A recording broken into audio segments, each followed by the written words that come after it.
Hi and welcome. I'm Dan from Awareful and welcome to my channel. Today we're going to be exploring our life being one giant metaphor.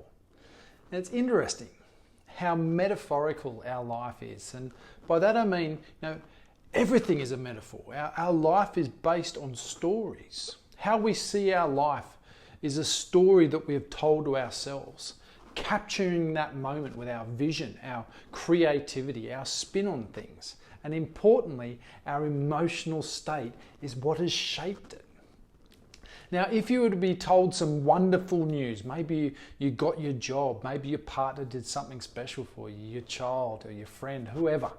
Now, in that afternoon, we feel a little more indestructible, a little more alive, and how we see the world is different, especially if we've been told bad news. Our metaphor, our life story changes significantly. How we see what others do for us, how we see our life changes our environment significantly, affected by our mental state, our mind, the metaphor for which we see our life. And our brain stores these metaphors, not of the true reality of that moment, but of our true reality for that moment.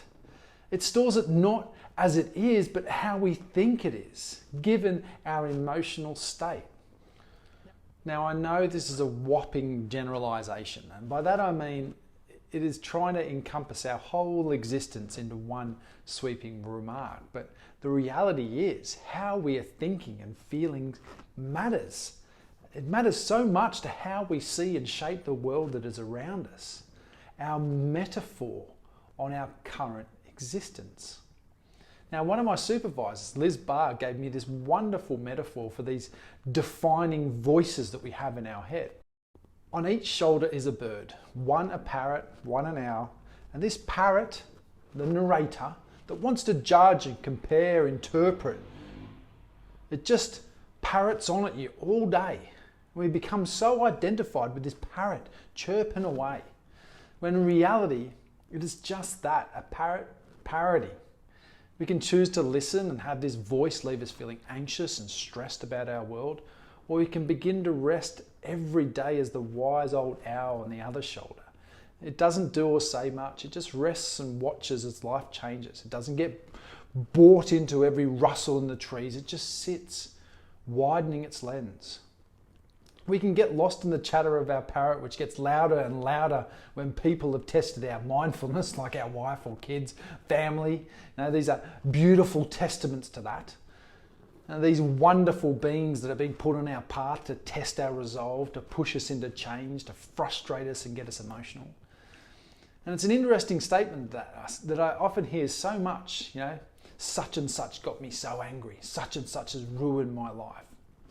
Now, what would it feel like if you were driving your car and someone just took control of your steering wheel or took control of your car, even though you're driving it, and then just started steering the car all over the place, going crazy here and all over the place, smashing into things? What would you do? You'd take the bloody steering wheel back off them, wouldn't you? Straight away, you wouldn't even consider it. And as we take that steering wheel back, we start heading in the right direction again. You just pull over and tell the passenger to do one in a much more compassionate way, of course. Am I right? So why do we blame others when we get emotional? Like as if they're the ones that have taken complete control of our body and our mind, and you have just let them take complete control freely. And I speak with people that even years later are still letting those people who most are no longer in their lives, although still driving these emotions in their body and minds. Now, this is no real fault of our own. I guess it was a bit of a design flaw, and when I meet the designer, I'm going to ask him a few questions. Although the reality is that we never got taught that this is your body, this is your mind. We should not allow any trespassing ever. We can choose to listen to the chirping or sit back as the wise old owl. Now, how our emotions are is for us to decide, not someone else. There can be millions of ways people can upset us, and there are loads of arseholes out there that are determined to upset you as well. How our emotions are is for us to decide, not someone else. There can be millions of ways that people can upset us, and there are loads of arseholes in this world determined to upset us as well. Although we just straight up forget that we have a choice. Now we should be as fast at taking back that wheel with our own minds, our emotions, our feelings, our well-being. Now there is that wonderful quote by Gandhi, "Don't let anyone walk through your mind with dirty feet," or something similar to that. We get caught up so much in other people's lives or other people in our lives. We can forget that in reality, our lives are about us, no matter how other people are, which is obviously their choice. It's not going to disrupt me. This is my choice, my right to choose, free will and all that. No, if you want someone to annoy you, I promise you they will. We shouldn't give people the freedom to control our emotions. All of these privileges we should keep for ourselves. We shouldn't let others control how we feel. And if others make us angry or sad or down or even happy, we need to just step back and have a little tender word to ourselves and ask, is this suffering self-inflicted? By self-inflicted, I mean, am I just suffering because someone else has had too much airplay in my mind? And if so, I need some space. I need some of that mindfulness stuff, that compassion stuff.